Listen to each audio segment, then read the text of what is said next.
नमस्कार दोस्तों, आईटी के सभी छात्रों की मेरी क्लास में स्वागत है। मैं आज आपके लिए बहुत अच्छा सा टॉपिक लेकर आया हूँ।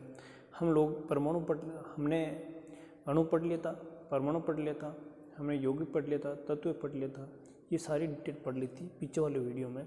हम आगे पढ़ने वाले हैं प्रोटॉन, इलेक्ट्रॉन और न्यूट्रॉन के बारे में। ये कहाँ होता है, किस प्रकार से विद्यमान होता है, ये हम पूरी डिटेल्स इसमें पढ़ने वाले हैं। इससे पहले यहाँ हम चीज़ों को समझेंगे, आपको पढ़ेंगे, बताएंगे आपको।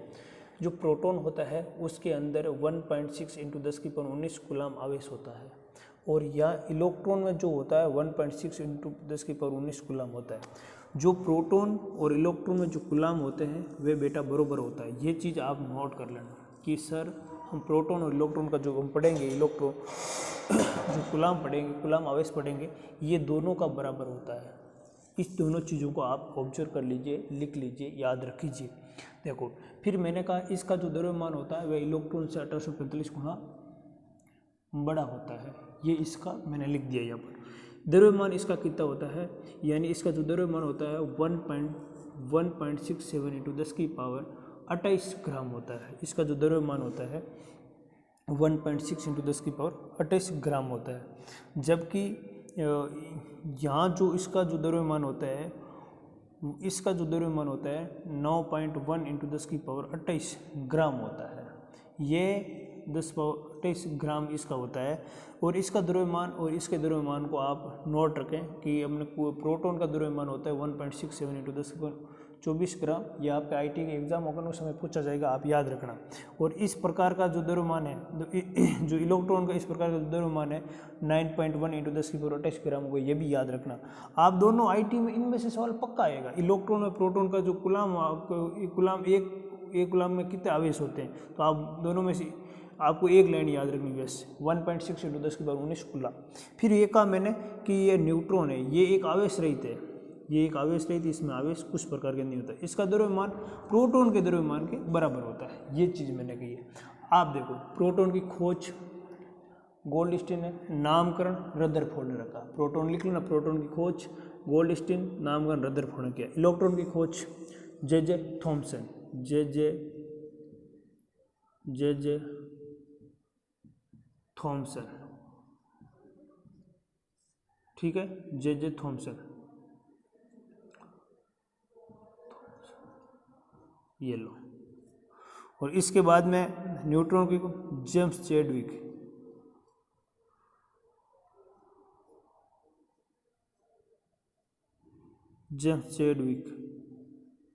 जो इसकी खोज करता कौन है, जेम्स चैडविक है। प्रोटॉन की खोज करता, इलेक्ट्रॉन की खोज करता और न्यूट्रॉन की खोज करता। इसका खोज करता, नामकरण, खोज प्रोटॉन की खोज करता आपको मैंने बताया अभी, गोल्डस्टीन, नामकरण रदरफोर्ड। इसका इलेक्ट्रॉन का जे थॉमसन, न्यूट्रॉन की खोज करता जेम्स चैडविक। अब ये डिटेल सारी हमने आपको लिखी है, आप अपने कॉपी में नोट कर लीजिए। एग्जाम तक ये आपको याद रखना है। आप पेपर देने जाओगे, पेपर ऑनलाइन होगा आईटी का, तो वहाँ इनमें से एक सवाल पक्का आएगा कि प्रोटॉन की खोज करता कौन है। ऐसा पूछ लगे कि प्रोटॉन में कूलम कितने होते हैं। जो प्रोटॉन वह होता है क्या, प्रोटॉन वह धन आवेश होता है। ये मैंने कहा है, प्रोटॉन धन आवेश होता है, इलेक्ट्रॉन ऋण आवेश होता है। ये भी पूछ लेता है कि इलेक्ट्रॉन क्या ऋण आवेश होता है या धन आवेश, तो आप बोलोगे ऋण आवेश होता है। और प्रोटॉन क्या है, धन आवेश होता है या ऋण आवेश, तो आप बोलोगे धन आवेश होता है। यानी इसको हम बोलते हैं, आप इसको बोलते हो प्लस और आप इसको बोलते हो माइनस, ये चीज़ रखते हो। और इसको आप बोलते हो एनोड, इसको बोलते हो बेटा कैथोड। ये चीज़ याद रखना, ठीक है। इसके आगे पढ़ते हैं हम। ये डिटेल अपनी कॉपी में होनी चाहिए, याद होनी चाहिए आपको। एग्जाम में कहीं दिक्कत नहीं है आपको। जो मेरे बच्चे जुड़े हुए हैं उन बच्चों को मैं ये कहता हूँ कि आप आईटी तक आपको मेरे को ट्रेंड करना है। पूरे वीडियो डाल दूंगा, मेरा टारगेट है कि पूरे वीडियो बना के डाल दूँ, जिससे आपको एग्ज़ाम के समय कोई किसी प्रकार की दिक्कत नहीं आए। अब देखते हैं, आपको पता प्रोटॉन कहाँ रहता है, प्रोटॉन इलेक्ट्रॉन, प्रोटॉन और न्यूट्रॉन वह आपके एक नाभिक के अंदर विद्यमान रहता है। कहाँ रहता है बेटा, नाभिक के अंदर विद्यमान रहता है। नाभिक के अंदर एक तो रहता है प्रोटॉन रहता है, एक न्यूट्रॉन रहता है, ठीक है। और इस नाभिक का जो इस नाभिक की जो व्यास होता है, इसका व्यास लिख लेना 10 की पावर माइनस मीटर और 10 की पावर माइनस 13 सेंटीमीटर, ठीक है। और इसके जो चारों ओर क्या होते हैं, कक्ष बने होते हैं। कक्ष बोला आपने पहले सुने होंगे, ये नाभिक के चारों ओर कक्ष बने होती है। क्या बनी होती? कक्षा है, चारों ओर कक्षा है। अब यहाँ कक्षा के अंदर इलेक्ट्रॉन चक्कर लगाएंगे। यह याद रखना, इलेक्ट्रॉन वामावर्त दिशा में भी चक्कर लगता है, दक्षिणावर्त दिशा में भी चक्कर लगता है। ऐसा कहीं नहीं है कि आप इलेक्ट्रॉन किसी भी दिशा में चक्कर लगा सकते हैं, ठीक है। फिर मैं यहाँ बात कर रहा हूँ कि हमें इन कक्षा के अंदर इलेक्ट्रॉन का पता करना है। एक कक्षा में कितना इलेक्ट्रॉन रहता, दूसरी में कितना रहता, तीसरी में कितना रहता, चौथी में कितना। वैसे लोग रट लेते हैं कि वैसे कर लेते हैं कि 2, 8, 18, 32। वैसे रटना नहीं, एक सूत्र के माध्यम से रखना है कि हमें इलेक्ट्रॉन के अंदर जो नाभिक होता है, नाभिक के चारों ओर कक्षा होती है। कक्षा में इलेक्ट्रॉन का पता करने का जो सूत्र होता है, उस सूत्र का नाम है 2n स्क्वायर। क्या है बेटा? 2n square.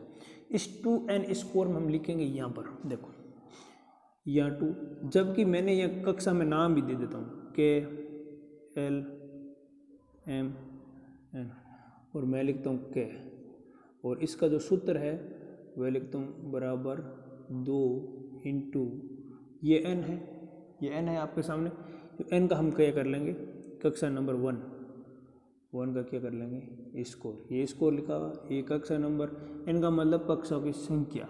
हमने के नंबर 1 नंबर कक्षा, 2 नंबर कक्षा, 3 नंबर, 4 नंबर, और इसका एक हम करेंगे स्कोर, इसका आएगा 2।